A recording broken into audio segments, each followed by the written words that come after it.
Well,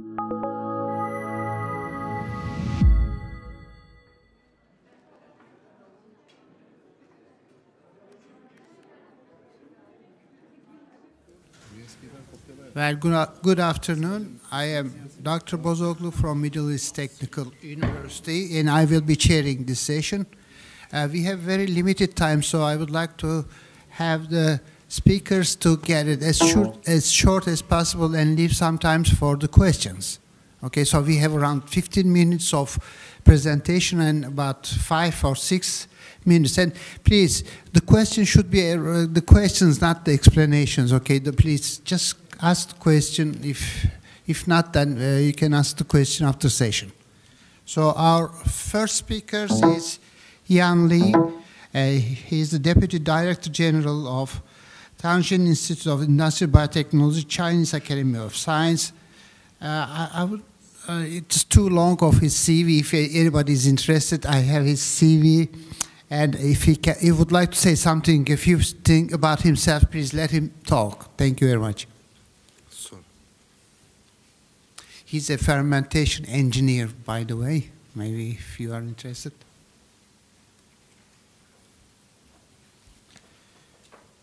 And he will be talking about building up strength on bio-based manufacturing towards a sustainable bioeconomy. So I have time, so I'm trying to fill this time with my explanations. Thank you, Mr. Chairman. First of all, my colleague, Ms. Kai Feng, and I would like to thank the invitation from the organizing committee, and thank you for the excellent organization so far, making our logistics a very pleasure. And I'd like to talk about something about the bio-based manufacturing, which is a different angle from the previous talk. And mostly I would like to talk from the industrial point of view to look at the food security and also the sustainable development issues. And we're all aware of that currently we are facing some climate change, environment pollution, and a shortage of energy resources, particularly in developing countries. This is particularly true in China, as this is a very rapidly growing country, but we have the world's largest population, and we are suffering the shortage of resources, for instance, water, and rubber, land, and mineral, also petrol. So we are not a country full of resources. And because of the rapidly developing industry, we have significantly increased the CO2 emission over the last 10 or 15 years, and this continues to grow.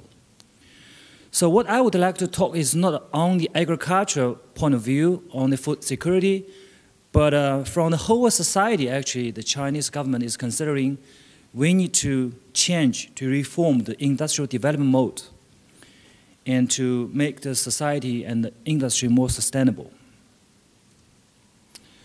So transforming the economic growth mode is not an easy job, so we need some novel ideas. So basically, the current economic growth is based on a petrol society and based on land for the agriculture. So to change that growth mode, we need new materials, and we basically need new processes. The new materials basically refers to renewable biomass. This could include those agricultural products, but it can also be the biomass, for instance, lignocellulosic materials.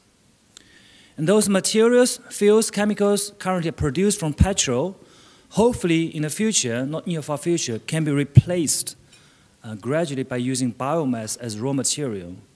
And hopefully the currently very high polluted chemical synthesis and processing mode can be replaced by bio-based or biotechnology-based processing mode. Therefore, we come up with the concept called bio-based manufacturing, in short called biomanu.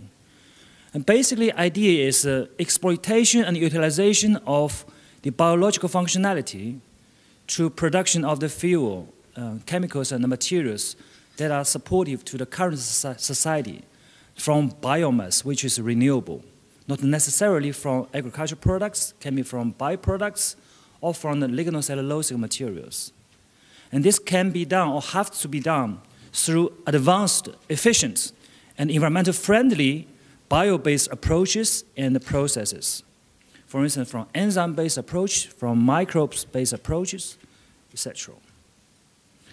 So one of the examples is the biodegradable materials can be used as plastics called polylactic acid. So lactic acid, you are all familiar with that, which is, can be from, for instance, yogurt. It contains lactic acid. But they can be produced from corn, from starch as raw material. And once dehydrated or polymerized, put into a PLA as a polylactic acid, they can be recycled. So basically, this is a biodegradable plastics to replace the petrol-based plastics. Actually, in the last 10 years, there's a huge growth of the bio-based chemicals from different companies worldwide. For instance, there's a few examples for the chemicals, bio-based materials, and also biofuels. In a large proportion is ethanol, for instance, in the United States, in Brazil, and also in China. It is predicted by OECD in one of their reports in 2009 that the biomenu is going to be increased significantly over the next 13 or 15 years. For instance, currently we are in the stage between 6 to 10%.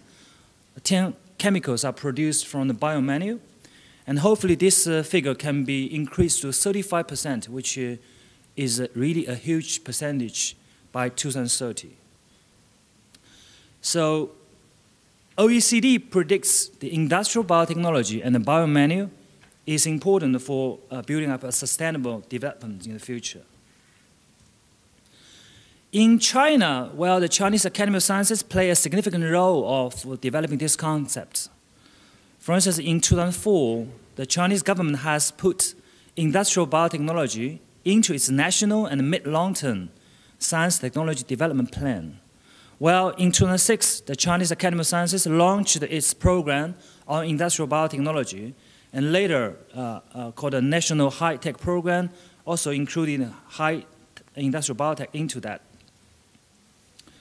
Some figure of the Chinese Academy of Sciences, if some of you are not familiar with that, it is the largest Chinese research organization, comprises of 104 research institutes distributing all over China, basically including 12 regional branches.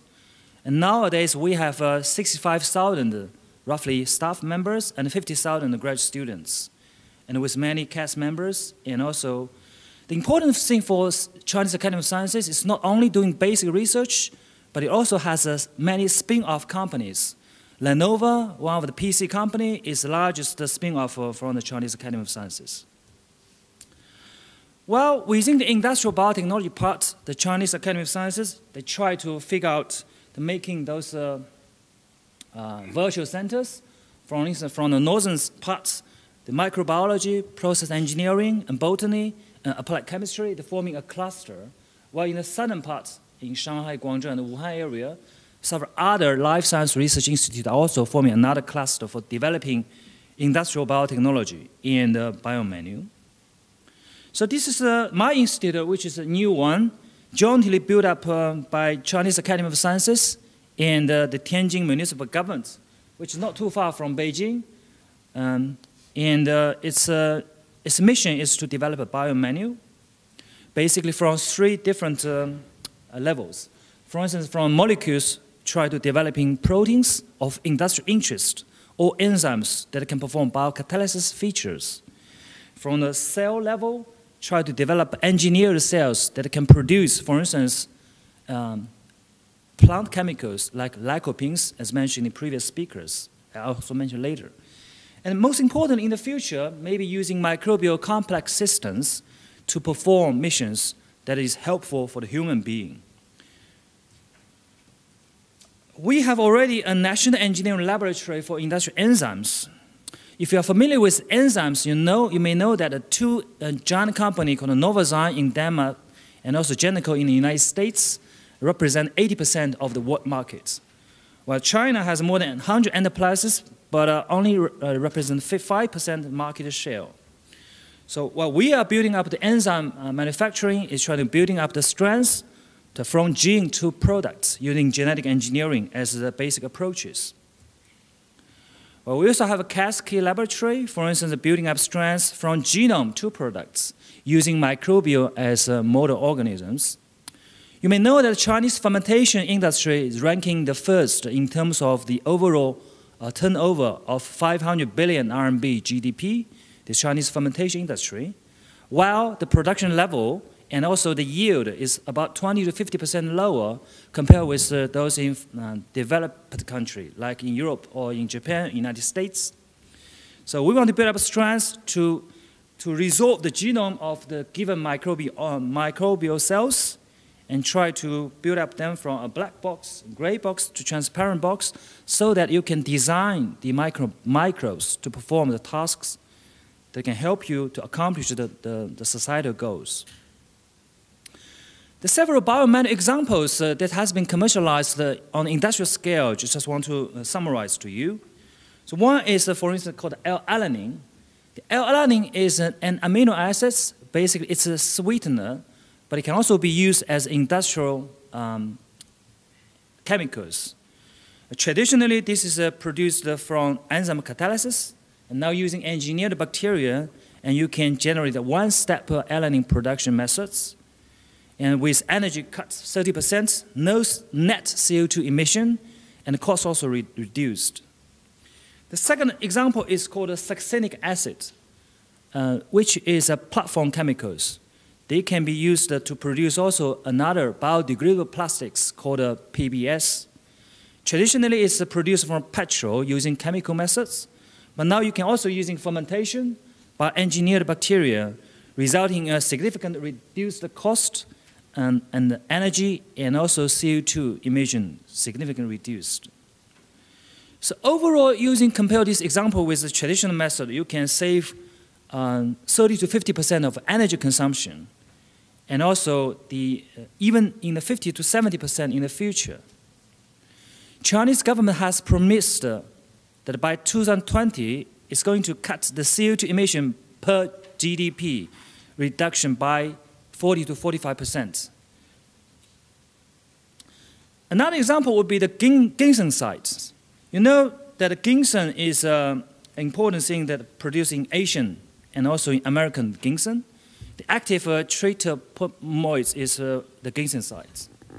Well, if extraction from the ginseng currently has $1 billion market, now we already had the ginseng yeast, which is engineered yeast, which can produce ginseng.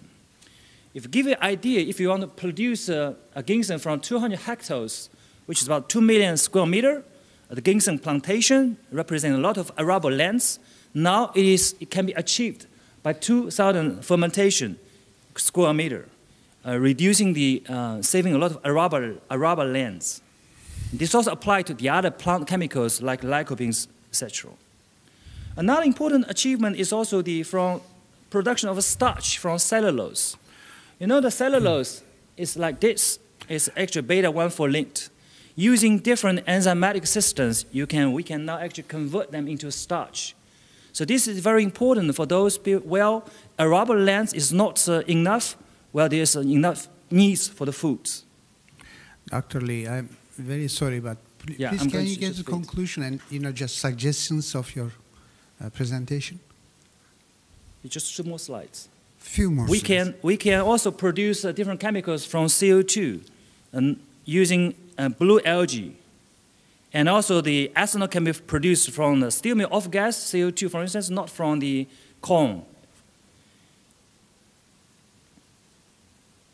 And so from vision perspective, life science developed very fast, and we are using synthetic biology for building up better microbes. In the future, these last slides, if we are using medicine, it's for the health, and agriculture for the food. We're using bio-based manufacture is for the sustainability, and we trust this is a great future. And last slide, OECD, they considered in the future, the industrial biotechnology, biomanu, can represent 30% of the overall biotechnology. So it basically has a great future. Thank you. Thank you very much. Well, we had a good definition and explanation of CAS. Please, if any questions, very specific questions, or we have then time with Dr. Lee, we can talk later on. Any question? Specific? Well, very good explanation of your study, so thank you very much. Well, thank you. We proceed fast. This is by Kanti Shrestha from Nepal. She will be talking about the impact of climate change on the Nepalian biodiversity. By the way, she is the Chief Scientist Officer, Nepal Academy of Science and Technology. Thank you. Good afternoon, everyone. Thank you, Mr. Chairperson. And first of all, I would like to thank the organizers, AASSA and TÜBA, for giving me this opportunity to present some of my work here. Yes, okay. Okay, sorry for delay. And the topic is impact of climate change on Himalayan biodiversity. It is a little bit different than the earlier presentation because we have the high mountains in our country. And we have 4 different types of climates in whole year. Climate will change every day. And now we have the spring and very good environment there. And climate change, now we are talking about the global warming. That is becoming a major concern in the climate change. And people are most vulnerable due to the loss of habitat, food, and degrading environment. And it is recognized as a major threat to rural areas mainly, mostly rural areas of developing countries like Nepal, and natural resources which could be used as food or medicine and so on. And we know that the temperature is rising in whole world, in globally, and in Nepal also temperature is rising. From the data, it shows that temperature is rising every year. And the actual thing is that the greatest warming trend at high altitude is expected to be very high, that is 2.9 degrees centigrade by the middle of the century. And the winter will be milder, that will be warmer with enhanced precipitation in the high Himalayas. And the precipitation, actually Nepal is divided into 5 physiographical divisions on the basis of altitude. And we have high altitudes, that is this one is high Himalayas, lower mid Himalayas, and then mountains, and then Siwalik and the Terai region. So we have very less land in Terai. That means the plain lands, and mainly the hills and the Himalayas. So up to about 1,500 meter annual rainfall will be increases with altitude. Thereafter, annual rainfall decreases with increasing altitude. That high summer temperatures are leading to fast glacier melt and retreat, and the ecosystem will be changed with climate change. So that will be vulnerable. The Himalayas will be vulnerable to climate change. So effects of climate change mainly on glacier melting, tree line shifting, and flood, landslides, earthquakes, and drought. These are observed in the country. And the extreme events due to the climate change in the past are unprecedented way of rainfall, and the prevalence of epidemics like dengue and malaria, swine flu, etc. Most, earlier we do not have dengue in Kathmandu. Now in Kathmandu also we have many cases, many deaths recorded due to dengue and swine flu. And heavy and unpredictable rain and flood is recorded, and landslides and human loss was there, and differential vegetation index are coming up, and the mapping on vulnerability patterns across space and time helps to identify socially and biophysically vulnerable areas, and hence guides efforts towards planning climate change adaptation strategies. So by knowing the climate change effects, we can do the early warning systems or forecasting that saves life and environment. Because a few months ago, there was an accident in the Himalayas. The trekkers, they died on the spot. Many foreigners also died there. So if we can predict or we can forecast earlier, then we can save the life. So precipitation and landslide dates are recorded when there is the heavy precipitation and landslide, then there is the date is also increased. And as I mentioned earlier, Tarai is only 14% and Siwalik 13%, and the hills it is 25%, and middle mountains 20%, and high Himalayas there is about 24%, very high. And the precipitation is in these areas are very high, and this is the Mount Everest. So near Mount Everest, it is drought.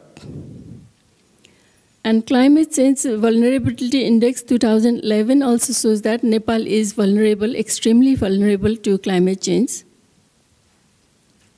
And you can see the mountains, so we cannot cultivate most of the plants there, and we have to depend on the natural resources of the Himalayas for the food and medicine and so on. And so due to the unique biodiversity of the Himalayas, we have the natural sources. We are rich in natural resources. And the variation on topography, you can see 67 meter to 8,848 meter, that is Mount Everest. And so many endemic species are present or found in the country, and 35 different forest types are recorded, and the fragile ecosystem due to the Himalayas. And only 0.1% of land area on a global scale, but it poses very rich biodiversity compared to the world. So we trade, different types of medicinal plants and the vegetables from high Himalayas. And these are some of the lists. I don't want to go through all these. And royalty also we get from the export of these Himalayan herbs or the plants. And it is the old data, 65, 67. Also there is a high amount of income royalty was generated, and now it is also increased. And export of non-timber forest products and medicinal and aromatic plants comparison. So we export most of the essential oils and the medicinal plants from the country to India as well as China and other third countries. So in the Himalayas, you can see their livelihood is related with the medicinal and aromatic plants. They collect the medicinal plants from the nature and then they export to the third countries, and they earn the money from that. Export training by value, it's very high value, crores of rupees they will earn from those. And the anthropogon essential oil trade also is very common. And the climate, will affect the biodiversity because germination, sometimes this year also we recorded that there is no flowering, in rhododendron, which is the national flower in the Himalayas. In that time, every year the flowers will be bloom in that day, but this year it didn't, so due to the climate change. So in the plants are very sensitive to the temperature, rainfall, humidity, and so on, abiotic factors. So the germination, if there is no germination at all, then they will lose or they will be in danger. And flowering season is also very crucial. If the flowering season, there is heavy rainfall or something, drought, and then the endemic species will be disappear or extinct. So rice is germinated before, sorry, this is one of the example. Rice is germinated before rainy season. We cannot, germinate the rice during rainy season. So specific time is needed for the plants. So in the Himalayas, some plants will be germinated during the winter, and sometimes it will germinate in some other time. So they will depend on the climate. So our institute, NAS, initiated different, climate-related research works, and we have the center now, the Nepal Climate Change Knowledge Management Center, and now we are doing the baseline study. We do not have the baseline of the climate change data, so we are doing the baseline study in Suri and Manaslu Conservation Area. We have different conservation areas and national parks. So we focus on the Manaslu Conservation Area. This is Manaslu one, and then this is Sagarmatha National Park and the Langtang National Park. Only 3 we are focusing on. And for the effect, we are selecting different plants. For example, Taxus wallichiana. Some of the plants, they are very specific to that area, and they are dioecious. That means male and female plants are different. So in that case, the fertilization will not take place if the climate is changed. So in that case, they will be extinct. And from Taxus wallichiana, we extract the anti-cancer drug, Taxol, and the precursor we extract in Nepal and we export outside. So this is the main source of income in that area, the Taxus wallichiana. So we focus on that and Podocarpus nellifolius, and another one is Ginkgo biloba, but we couldn't find in that area the Podocarpus as well as Ginkgo biloba. These are the dioecious plants. And monoecious plant, Abies spectabilis, and in Abies spectabilis, dendrochronological study is going on, and rhododendron is also important. And in that one also, we are studying the relation between the honeybee and the endophytes with rhododendron species. And another one is the Cordyceps sinensis caterpillar mushroom, and the seed bank is there, and we collect the seeds and conserve in the seed bank. So this is one of the studies, so that 2.61 meter per year, the plant that is Abies spectabilis is moving upwards in the Himalayas.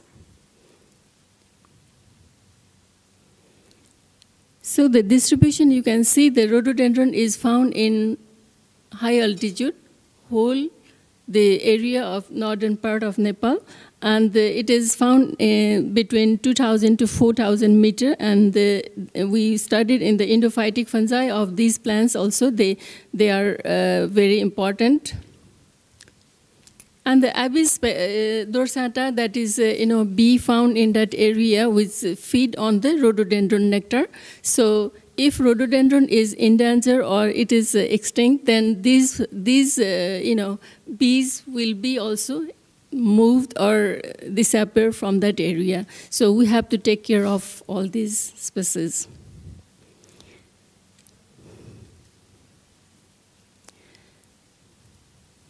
So another one is Cordyceps sinensis. You know that caterpillar mushroom that is very anti-cancer drug is also isolated from that one. And in America, for HIV also, the drug is prepared from this herb, and it is very expensive one, and it is found only at high altitude, above 4,000 meter. So it is also endangered. Dr. Kanti, we have, again, short of time. Okay, sir. Okay. Okay, another study we did is a variation of endophytic fungi in Himalayan yew. That is, on the basis of altitude and rainfall, we isolated the number of endophytic fungi which are living symbiotically inside the inner bark of those trees. And then from Mustang, we isolated the actinomycetes, and this actinomycetes indicates that there is a drought. And from the rainfall data also, it shows that there is the drought in that area. So the actinomycetes was only present in those plants. And from Sivapuri, we have isolated more, and different types of endophytes are found in that one. So this indicates that rainfall is related with the health of the plants. So these are some of the pictures of the endophytes, and this is Actinomycetes. And in Sagarmatha National Park, we have the Namche Bazaar. You can see the cultivated lands, very limited cultivated lands over here, and all are the forests. So from there also Taxus wallichiana and the rhododendron and another cordyceps is collected from this area. The people collect those plants and then export. So cordyceps sinensis, when they collect, it is above 4,000. So you can see it is very difficult to go there and collect the herb. Only during, before rainy season, we have to collect within 1 month. So the children also go there to collect those, and they will, close the schools, and they go there and collect for the money, and they will collect the herb. So the price of these plants are increasing. You can see the 500,000 rupees per kg. So there are, every year people die when they go for collection. So they help each other. When there is an accident or something, they help each other.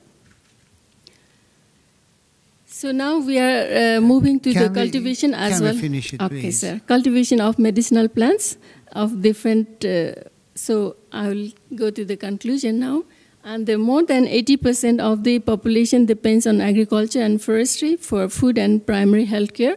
So in the Himalayas, mainly the agriculture is the main income source and their food. And due to climate change and anthropogenic activities, most of the endemic plants from Himalayas are becoming endangered, and so we have to improve the infrastructure for storage, cultivation practices of high-value renewable resources from that area, and in vivo and in vitro conservation and utilization of trade-related plants as well as microbes for future generation, or for food and medicine, and the other more valuable microbes from the rhododendron and conifers should be preserved. And recent events have emphatically demonstrated our growing vulnerability to climate change and conserve Himalayan ecosystem in order to ensure sustainable flow of ecosystem services required for agriculture, food production, and overall well-being of human beings. So another project we are doing from the Himalayas, the lichens. These are also the natural resources. Thank you very much for your kind attention. Any short questions without any discussions, of course? Well, thank you very much. You have a nice explanation. Thank you, sir. Okay. Thank you. Our today last speaker is Dr. Mehmet Ulaş Çınar. He is from Erciyes University Department of Animal Science, and he has a nice topic is about the impact of livestock's genomics, this time on food security and sustainability. Dr. Again, Çınar, we would like you to have a short, brief explanation and let some time for discussion probably. Yeah, so good afternoon, ladies and gentlemen. So welcome to my presentation in the last talk of today. So the title is Impact of Livestock Genomics on Food Security and Sustainability. So my presentation outline will be what's sustainability, and I will continue with the how it works. So dimensions of sustainability, what's conservation genetics and how it's applied in Turkey, and omics technologies, which is used for selecting the animals. And so I will show you a boar taint, so as an example of omics technologies to select the animals, and I will finish with the possible solutions. And sustainable development is the development that meets the needs of the present and without compromising the ability of future generations to meet their own needs. And So according to the UNESCO Declaration, they have different pillars actually. So for sustainability, environmental protection, economic growth, and social equality is the most important pillars for the sustainability. And why sustainability is important for the livestock?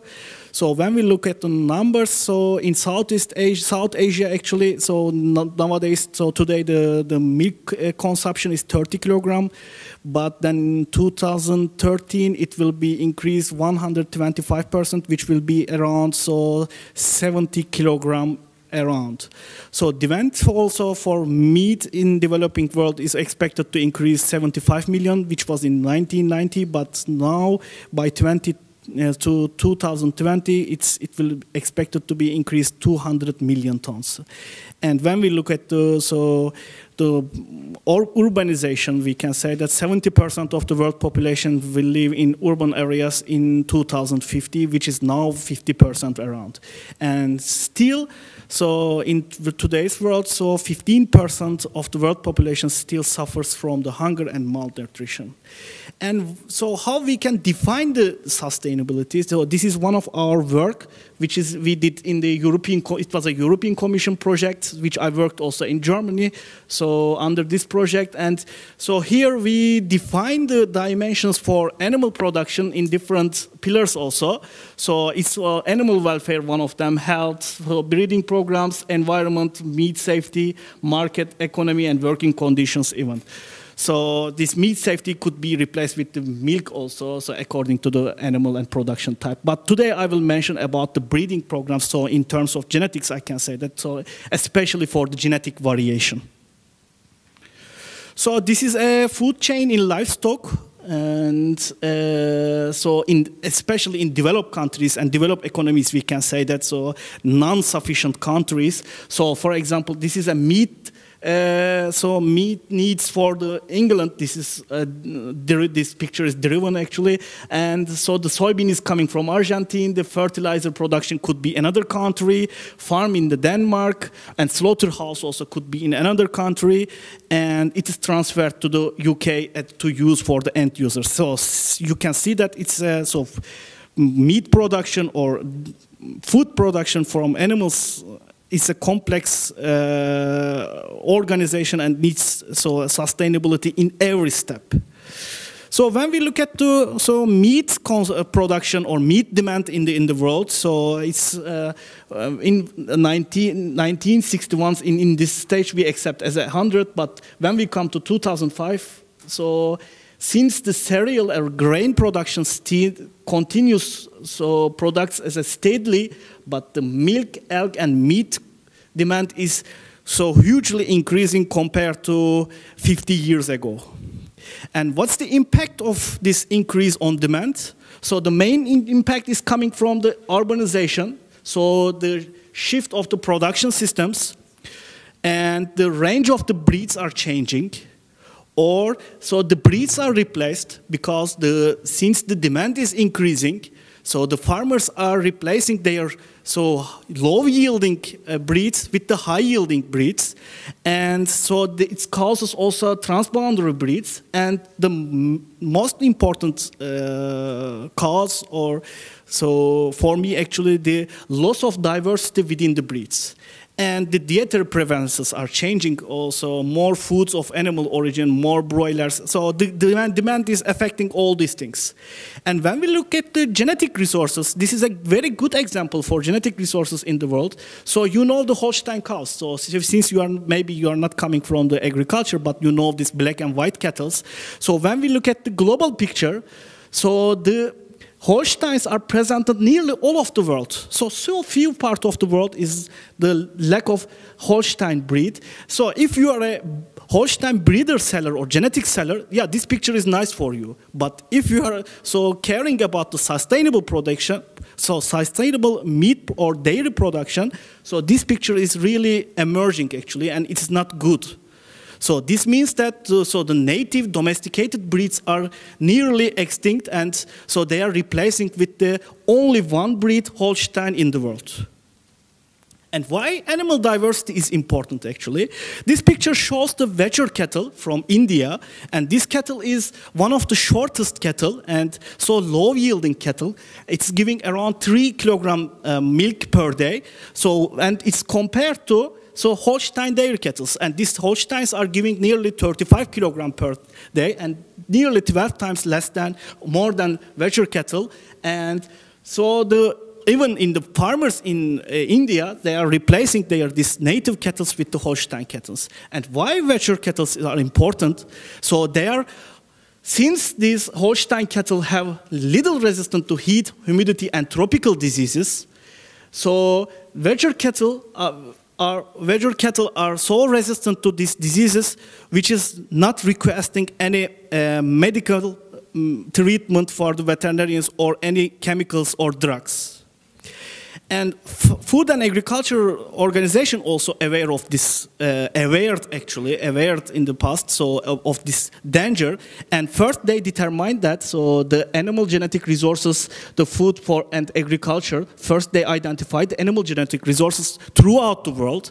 And then they determined a global plan for action for animal genetic resources in the Interlaken Declaration. And Interlaken Declaration was performed in 2007 in Switzerland. And one of the decisions in this meeting, so animal genetic resources are critical to food security and sustainable livelihoods. And then they decided to protect animals throughout the world.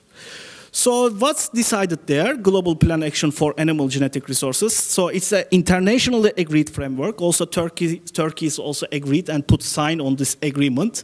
So aims to sustainable use, development, conservation of animal genetic resources, and facilitates through mobilization of resources, development of institutions, capacity building, and cooperation between countries and institutes also. So under this cooperation, Turkey is also did one nice project on the conservation of genetic resources. So this was the project name is Türkhaygen. So it's an in vitro conservation and preliminary molecular characterization of some Turkish native domestic animal resources. This project is already finished actually, and so I will show you nice catalogs are also published, but small projects after these projects are still ongoing by different universities and institutions in Turkey. And the objective of this project was the ex situ and in vitro preservation of the endemic domestic animal species in Turkey. And under these projects also they started to keep some hair DNA, somatic cell, embryo and semen samples in data bank, so biological bank actually, for further use, and so and expand the national researcher capacity in animal genetics and biotechnology areas on combination and dissemination of the knowledge with FAO, especially Food and Agriculture Organization. And after this, so the characterization studies are finished, the Ministry of Food and Agriculture and Livestock published a nice catalog for domestic animal genetic resources. And for details, so in this catalog you can find all domestic animals of Turkey, and also some specifications of physiological and morphological traits of the animals can be found. So you can find the details under this PDF file. When you Google this domestic animal genetic resources in Turkey, so you can access to the whole catalog. And when we look at Turkey, Turkey is a pretty lucky country for diversity actually. This is a cattle, this map is showing the cattle diversity along the Turkey. So you can find nearly 6 cattle breeds distributed all over the Turkey, and one water buffalo. This is Anatolian water buffalo breed. But the unluckiness of the cattle are Turkey is pretty late for conserving the dairy cattle, or cattle, I can say that. So they are nearly extinct. You cannot find purebred cattle in Turkey, so they are really rarely found in the research institutes of ministry. But in the farmer scale, you cannot find. They are all hybridized with different cultural breeds in Turkey. But when we look at the sheep breeds, so small ruminants, so sheep and goats. So still Turkey is very lucky for goat and sheep breeds. So you can find a lot of different breeds all over the Turkey. So but you can still find purebred sheep in Turkey for selecting for their specialized traits for future. And when we look at the new technologies, especially the omics, so this omics means that, so we can briefly explain that this is the challenge of genome scale data. So it means that it's techniques or plenty of techniques just working whole over the genome, and this has different layers actually, starting from genomics. When you look at through the gene scale, is transcriptomics, messenger RNA scale, and you can have investigate also protein, fluxomics, so body fluids. You can say that whole body fluids, and you can also identify the metabolomics such as hormones or lipids, etc. And these omics technologies are also used in animal breeding. So it's called in a system biology, we can say that, so it's for human, animal, plant, everything. And also the aim of this omics revolution or omics techniques is just to identify the biomarkers. So biomarkers for what? Biomarkers for animal traits, for genomic selection, to select them by these identified markers. So I will explain you so how we can utilize the omics technologies for selecting the animals. And this is the project which I worked in Germany during my postdoc period. And this is called a boar taint. So this is maybe not a problem for Muslim countries, but for pork eater countries it's a really huge problem. Boar taint is a problem that comes from the a smell actually when the pork is heated. And so the only method for avoid boar taint is just castrating all the male pigs in 7 days old. But then the European Union or the European Commission decided to ban the castration of the male piglets in 2018 due to animal welfare reasons. And then so the researchers starts to find how we can stop the boar taint and how we can utilize these male piglets as well without castration. And the boar taint occurs, actually I would like to little mention about how this boar taint occurs. So boar taint is actually, they are chemical compounds. One is produced in the testes of the male pigs, androstenone. This is the main cause of actually the boar taint. And the second is the scatol. So this is produced by the hindgut microbiota. And these two compounds, chemical compounds, coming from testes and from hindgut to the liver for metabolizing. And after metabolization, so the compound is transferring by blood to the fat. And after you slaughter the animals and when you cook the meat, so since fat cannot be separated from the meat, the odor comes and the people doesn't want to eat this type of meats. And to avoid this one, so all the male piglets in 7 days old were castrated in commercial pig breeding. But since it will be banned actually 2018. So the European Commission is tell the researchers in Europe find one solution to avoid this taint without castrating the animals. And the people thought firstly the genomic selection. So then they said that actually it was proved by a Norwegian scientist. So they said that different genotypes animals had different boar taint levels. And they say that then animal could be selected regarding low androstenone levels to avoid this taint in the production levels. So we did also one experiment regarding this issue. So since this is a genomic scale, so we take the 5 testes and 5 liver samples from high androstenone and low androstenone animals, and we just perform a transcriptomics analysis by using these next generation sequencing techniques. And so this was our actually outcomes. We found some novel candidate genes responsible for boar taint in the androstenone level and in the scatol level. So this, and we proposed that these genes could be used to produce less androstenone animals without castrating the animals. And these are the genes which are identified according to our examples. I don't want to give the details. So this is the one of the, for example, FMO. So I'm coming to the end. So different, and we also identified the gene models. For example, cyclin adenosine monophosphate pathway is the most important pathway for this bore-taint compound.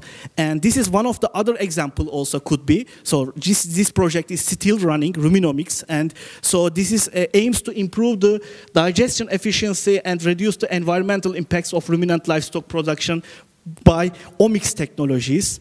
And these are actually the markers in the livestock, so with omics and without omics technologies. So there are a lot of efforts on the animal genomics, but only few markers in the genome identified responsible for selecting the animals for different traits, actually, such as meat quality, reproduction, or milk yield. I can say that. And the possible solutions, so for sustainable steps to sustainable livestock, is very well reviewed in the Professor Eisler's paper, which is published in 2014, last year actually. He is a professor in Bristol for farm animal health. And so he proposed that the feed animals less human food. This means that so 70% of the grains used by developed countries are fed to animals. And these grains could be used to feed human instead of animals by developing different approaches on the animals. Or sick animals can make people sick. So it means that keep your animals healthy, because if the animals are so sick, so you should apply drug on the animals, and these drugs can be passed through their products to the human also, and raise regionally appropriate animals, which I mentioned in the conservation genetics. So some animals are adapted to their environmental and they are so resistant to diseases. So this is one way to keep the animals healthy. And eat quality, not quantity, so means that so the India consumes 3.2 kilogram meat per person, but the United States is consuming 125 kilograms, nearly the 30 times more than India, but the United States is not consuming the healthy food. They are just consuming this 125 kilogram as junk food, sausages, burgers, or such as, yeah. So, and adopt smart supplements. So this is also one of the suggestions. You can, so the productivity of ruminant animals can often be boosted with the different organic or non-organic supplements, or you can identify so the microbiota, like in the Ruminomics project, to better digestion actually, and tailor practices to local culture. Please. So finished actually, sorry. Please. So close to 1 billion of the world's poorest people rely on the livestock for their livelihood, so the traditional animal husbandry must be supported, and so to track the costs, so these livestock are widely considered but unsuitable. So they are producing more methane emission than transportation. And thank you very much for your attention. So for your patience also. Okay, we have a few minutes for any questions we have. Okay, that was a nice scientific presentation. Thank you very much. And I like young guys because they insist on going on. You know, I will finish, and so on. Okay, what is my experience today is that for tomorrow speakers, 28 or 29 slides are just enough. Please don't go over 30 slides because of time limitation. And tomorrow we have a lot of speakers, especially in the morning session. So please, I remind myself also I have 75, so I have to. I'm just kidding. Okay, thank you very much. Okay, thank you. Okay, she's coming for the. Honorable participants, we have come to at the end of the programs for today.